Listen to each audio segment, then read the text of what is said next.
নারায়ে তাকবীর, আল্লাহু আকবার, নারায়ে তাকবীর,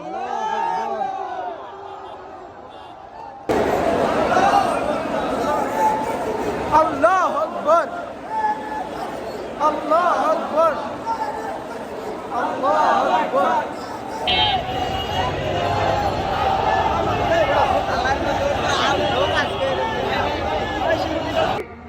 তারপরেও আজকের এই সোহরাওয়ার্দী উদ্যানের এই গণজামায়াতে এই জনতার মহাসমুদ্রে উপস্থিত হয়ে আমরা বুঝতে পেরেছি আজকের এই মহাসমুদ্র জনসমুদ্র ফিলিস্তিনের প্রতি আল আকসার প্রতি বাংলাদেশের জনগণের ভালোবাসার বহিঃপ্রকাশ।